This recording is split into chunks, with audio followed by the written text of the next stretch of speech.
यह कहानी एक ऐसे लड़के निखिलेश की है जिसे डांस का जुनून था। वो डांस के जरिए दुनिया को जीत लेना चाहता था। ये उसका जुनून था, लेकिन दिल में कहीं बैठी एक आरज़ू भी थी, जो अक्सर ही उससे उसके प्यार के बारे में कहा करती थी। उसकी इच्छा थी उसकी जीवन संगिनी एक गायिका हो, भले वो गायन में स्नातक ना हो, नहीं उसका पेशा गायन हो, लेकिन वो उसके लिए गुनगुना सके, उसके लिए चार शब्द ही हो पर गा सके। वो अक्सर ही भीड़ में उस आवाज को तलाशता था, न जाने उसके दिल को कौन सी उस आवाज का इंतजार था जो उसे इतने दिनों में कभी नहीं मिली थी। वो डांस के साथ साथ अपनी पढ़ाई में भी बहुत अच्छा था, इसलिए शहर के एक अच्छे कॉलेज में पढ़ रहा था। उसके पिता को उसका डांस बिल्कुल पसंद नहीं था, क्योंकि निखिलेश के डांस के कारण वो पिता का बिजनेस में सहयोग नहीं कर पाता था। निखिलेश डांस में इतना ज्यादा घुस चुका था कि उसकी ख्याति भी शहर में एक अच्छे डांसर के रूप में होने लगी थी।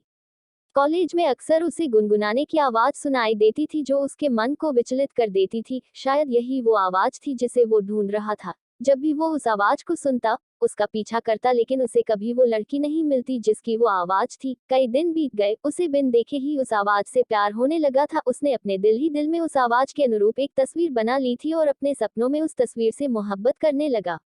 एक दिन उसे फिर से वही आवाज सुनाई दी। उसने भाग कर देखा तो कॉलेज के बगीचे में दो लड़कियां बैठी थी। उसे आज वो लड़की दिख ही गई जिसकी आवाज उसके दिलो दिमाग में छाई हुई थी। वो दोनों बहनें थी जो हमेशा ही साथ रहती थी। उनमें से एक का नाम आभा और दूसरी का नाम प्रतिभा था। आभा स्वभाव से शांत थी, अक्सर ही अपनी बहन के पीछे चुप सी खड़ी रहती थी। उसकी मुस्कान बहुत अच्छी थी, वो दिल की जितनी साफ थी उसके चेहरे पर भी वही निर्मल भाव थे, लेकिन वो दिखने बहुत साधारण थी। और इसके विपरीत प्रतिभा आज के जमाने की मॉडर्न लड़की थी, जो बहुत बिंदास रहती थी, फैशनेबल कपड़े पहनती और घूमती फिरती एक जिंदादिल खुश मिजाज लड़की थी।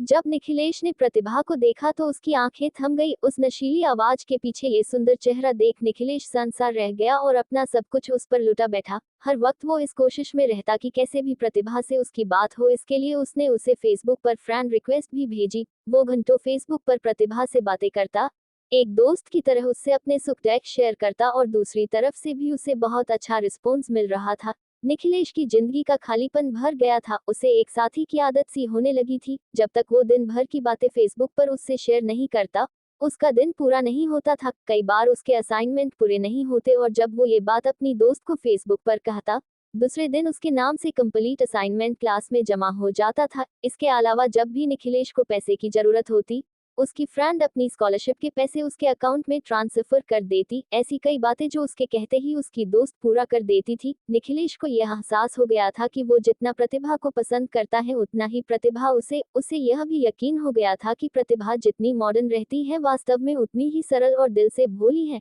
शायद इसी एक बात में निखिलेश गलती कर रहा था, क्योंकि फेसबुक पर वो जिससे बातें कर रहा था वो प्रतिभा नहीं, आभा थी, जिसकी आवाज से, व्यवहार से, अपनेपन से निखिलेश को प्यार था। वो आभा थी, लेकिन निखिलेश का मन उस बाहरी सुंदरता की तरफ आकर्षित था, जिसका मन उतना सुंदर नहीं जितना उसका था, जिसका चेहरा उतना सुंदर नहीं था। यह सिलसिला कई दिनों तक चलता रहा। आभा और निखिलेश दोनों ही एक गलतफहमी के चलते एक दूसरे के बहुत करीब आ गए। निखिलेश के एहसासों में प्रतिभा का चेहरा और आभा की आवाज, उसका सुंदर मन, उसके विचार दिन प्रतिदिन गहरे होने लगे। और इसी तरह उसके डांस का जुनून भी बढ़ता गया, क्योंकि आभा, जो कि उसके लिए प्रतिभा थी, वो भी निखिलेश के डांस से बहुत प्यार करती थी। यहाँ तक कि निखिलेश ने अपनी प्यार की बातें अपने दोस्तों से तक कह दी थी। सब उसे हमेशा बोलते थे कि वो बहुत लकी है, क्योंकि उसे प्रतिभा जैसी सुंदर और मॉडर्न लड़की में वो सब गुण मिले जिसे वो हमेशा चाहता था।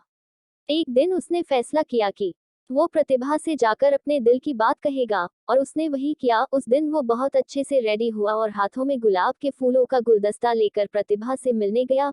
प्रतिभा अपने दोस्तों के साथ बैठी थी और वही उसके साइड में आभा भी थी। निखिलेश उन दोनों की तरफ बढ़ रहा था, जिसे देख आभा के दिल में अजीब सी बेचैनी थी, क्योंकि वो लोग आज तक रूबरू नहीं हुए थे, पर कहीं ना कहीं उसे बहुत खुशी भी हो रही थी। जैसे ही निखिलेश उन तक पहुंचा और उसने हाथों में गुलाब लेकर घुटनों के बल बैठकर प्रतिभा को प्रपोज किया, यह देख आभा स्तब्ध रह गई और उसे सारी बातें समझ आ गई, और वो चुपचाप वहां से चली गई।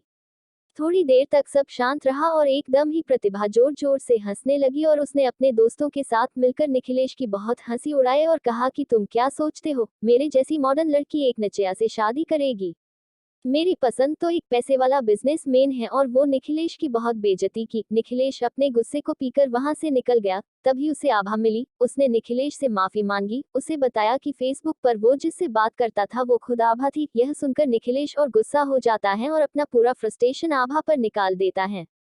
इसके बाद निखिलेश सब छोड़कर वहां से चला गया। वो अपनी बेइज्जती भूल नहीं पाया और उसने अपना डांस भी छोड़ दिया। अपने पिता की इच्छानुसार बिजनेस करने लगा।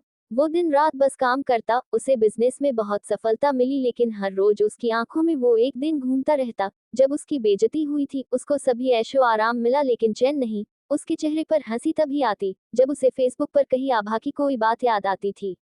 दूसरी तरफ आभा भी उसे बहुत याद करती थी। एक दिन आभा को एक बहुत बड़े डांस कंपटीशन के बारे में पता चला। वो चाहती थी कि इसमें निखिलेश हिस्सा ले, लेकिन वो कैसे निखिलेश को इसके लिए मनाती।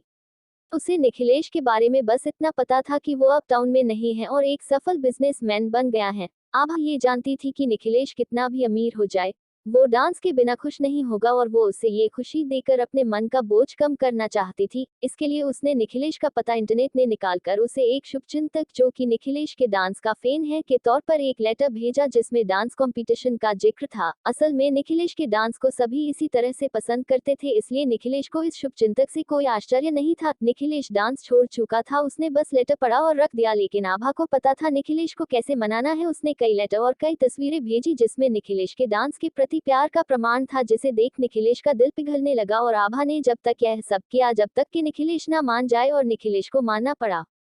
निखिलेश में फॉर्म भरा और जमकर तैयारी भी की। उसके चेहरे पर शांति और खुशी के भाव थे, जिसे परिवार और ऑफिस एम्प्लॉय समझ रहे थे। वो दिन आ गया जब कंपटीशन था। निखिलेश ने बिल्कुल तोड़ू परफॉर्मेंस दी और वो जीत गया। जब उसे पुरस्कार मिला तब सबसे आगे आभा खड़ी ताली बजा रही थी। उसे देख निखिलेश के चेहरे पर वही गुस्से के भाव आ गए और वो वहां से निकल गया। जब वो घर आया तो घर में उस शुभचिंतक ने फूल भेजकर उसका अभिवादन किया। साथ ही उसे एक लेटर भी लिखा जिसमें था कि आने वाले कुछ दिनों में उसे एक सरप्राइज मिलेगा। निखिलेश चौंक गया। उसे बार बार उसी बात का ख्याल सताने लगा। एक दिन शाम को घर लौटा तो घर पर प्रतिभा और उसके माता पिता प्रतिभा के रिश्ते के लिए आए थे। असल में आभा ने प्रतिभा और निखिलेश की शादी के लिए अपने माता पिता और प्रतिभा सभी को मना लिया था। आभा हर हाल में निखिलेश को खुश देखना चाहती थी, इसलिए पहले उसने निखिलेश को वापस अपने डांस से मिलवाया और फिर निखिलेश को प्रतिभा से। निखिलेश कुछ देर सभी के साथ बैठा, पर उसका मन नहीं लग रहा था। उसने कमरे में जाकर फ्रेश होने की इजाजत ली और वहां से अंदर चला गया। अपने कमरे में बैठ निखिलेश सारी बातें सोच रहा था कि कैसे उसने एक आवाज सुनी, फिर उसकी बात आभा से हुई। वो कितना खुश था जब आभा हर परिस्थिति में उसके साथ ना होते हुए भी थी। लेकिन ये सब उस दिन खत्म हो गया जब गलतफहमी दूर हो गई। लेकिन फिर से उसे वही सब महसूस हुआ जब उसने उस शुभचिंतक के लेटर को पढ़ा और उसकी बातों को माना। निखिलेश ने एकदम ही शुभचिंतक वाले लेटर निकाले और उसे असाइनमेंट की कॉपी से मैच किया। उसे समझ आ गया कि इस सब के पीछे कौन है। उसे सारी बातें समझ आ गई और यह भी कि वो क्या चाहता है। वो कमरे से बाहर आकर सबके बीच बैठा और उसने प्रतिभा के पिताजी के हाथ पकड़कर कहा कि मैं शादी के लिए तैयार हूं, पर मेरी एक शर्त है। मैं प्रतिभा से नहीं, आभा से शादी करना चाहता हूं। वो सभी को कहता है, मैं भी